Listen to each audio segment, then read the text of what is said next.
नमस्कार, मैं हूँ धीरज शर्मा और आप देख रहे हैं एक नज़र। कल से शुरू होने वाला है हरियाणा का विधानसभा का सत्र। ये सत्र केवल 3 दिन का रहेगा। मुख्यमंत्री नायब सिंह सैनी ने एक बयान देकर कहा कि विधानसभा का सत्र 13, 14 और 18 तारीख तक का रहने वाला है। सेशन की इस अवधि को लेकर पूर्व मुख्यमंत्री और भूपेंद्र सिंह हुड्डा ने एक बयान जारी कर कहा कि भाजपा सरकार के पास कोई काम तो है नहीं और वो डरी हुई भी है, और इसीलिए उन्होंने जो ये सेशन है केवल 3 दिन का रखा है। हुड्डा जी का कहना है कि क्योंकि किसान नाराज हैं, उनको खाद नहीं मिल रही और उनकी महिलाओं को खाद लेने के लिए लाइनों में लगना पड़ रहा है, और कहीं किसान विधानसभा का घेराव ना कर दें, इसीलिए डर के मारे सरकार ने ये सेशन केवल 3 दिन का रखा है। अब क्योंकि ये बयान भूपेंद्र सिंह हुड्डा जी ने दिया और अभी तक कांग्रेस ने विपक्ष का नेता की घोषणा नहीं की, लेकिन भूपेंद्र सिंह हुड्डा की इस बयान से साफ जाहिर है कि फिलहाल सदन में विपक्ष के नेता की, विधायक दल के नेता की भूमिका वो ही अदा करने वाले हैं। इसके बारे में भी भूपेंद्र सिंह हुड्डा का एक बयान सामने आया है।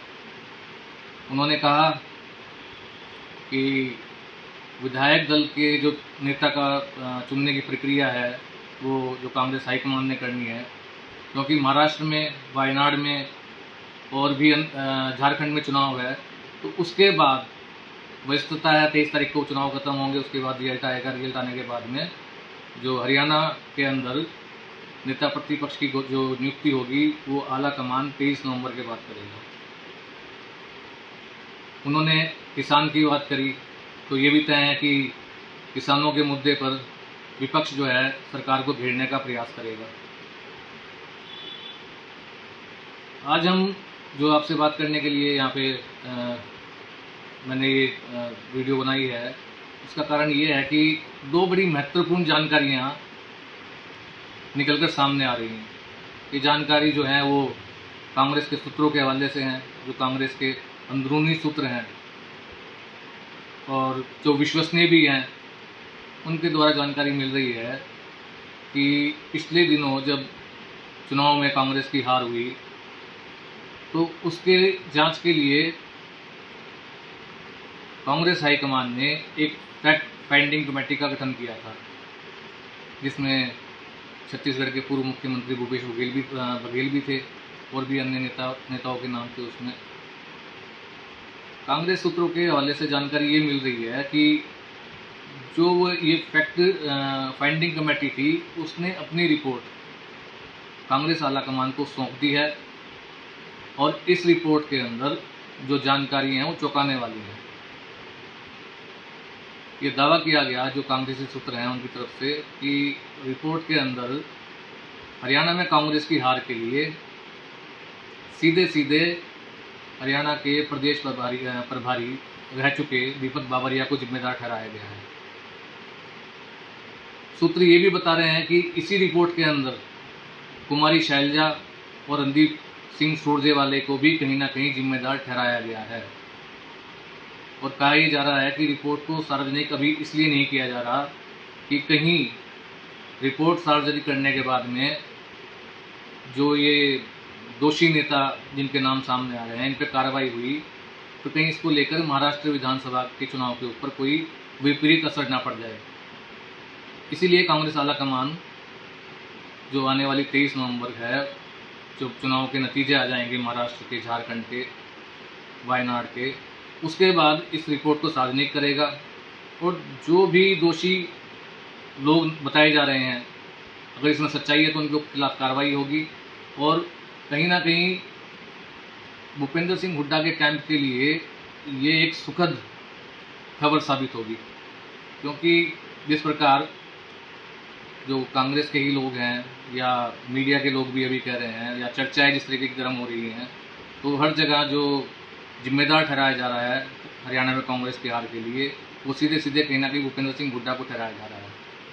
अगर इस रिपोर्ट में सच्चाई है तो ये खबर भूपेंद्र सिंह हुड्डा के लिए राहत देने वाली है। दूसरा ये कहा जा रहा है कि जो नेता प्रतिपक्ष की बात है उसका फैसला भी 23 नवंबर के बाद होगा। और ये भी दावा किया जा रहा है कि नाम तय हो चुका है नेता विपक्ष का। 2 नाम हैं, पहला भूपेंद्र सिंह हुड्डा का। अगर किन्हीं कारणों से भूपेंद्र सिंह हुड्डा नेता प्रतिपक्ष के पद के लिए नहीं चुने जाते तो दूसरा नाम है रघुवीर सिंह कादियान का। ये खबर भी कांग्रेस सूत्रों के हवाले से मैं आपको बता रहा हूँ। और इससे भी ज़्यादा जो चौंकाने वाली बात वो ये है कि जो हुड्डा खेमे से माने जाते थे कुलदीप शर्मा जी, जो करनाल से हैं और विधानसभा के स्पीकर रहे, कांग्रेस के बहुत वरिष्ठ नेता हैं, बड़े नेता हैं, उन्होंने और कुमारी शैलजा ने इकट्ठे एक साथ भारतीय राष्ट्रीय कांग्रेस के राष्ट्रीय अध्यक्ष खड़गे जी से मुलाकात की। दावा ये भी किया जा रहा है कि इस मुलाकात में कुमारी शैलजा ने प्रदेशाध्यक्ष पद के लिए कुलदीप शर्मा की पैरवी की और उनकी दावेदारी प्रस्तुत की वहाँ पे कि जो प्रदेशाध्यक्ष का पद है, क्योंकि वरिष्ठ हैं, स्पीकर रह चुके हैं, तो उनको ये पद दिया जाए और प्रदेशाध्यक्ष जो है कुलदीप शर्मा को बनाया जाए।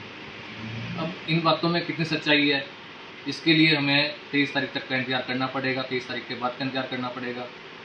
लेकिन जो आने वाला दौर कांग्रेस का है उसकी जो कहानी है आने वाली, या जो उसकी राजनीति है, वो किस दौर में जाएगी। रिपोर्ट के अनुसार अगर रिपोर्ट की बात करें, रिपोर्ट में अगर सच्चाई है तो क्या एक बार फिर से प्रदेश की कमान भूपेंद्र सिंह हुड्डा के हाथ में होगी, या फिर मामले को दबाने का प्रयास किया जाएगा, दोनों खेमों को एक करने का प्रयास किया जाएगा।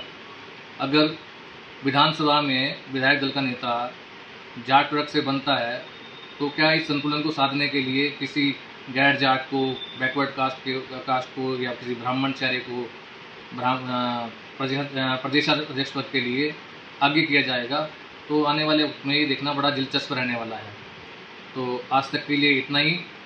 हम आपसे फिर रूबरू होंगे और आपसे निवेदन है कि जब भी आप इस वीडियो को देखें और आपको ये पसंद आए तो आप इसे लाइक करें, शेयर करें, सब्सक्राइब करें और अपना सहयोग दें।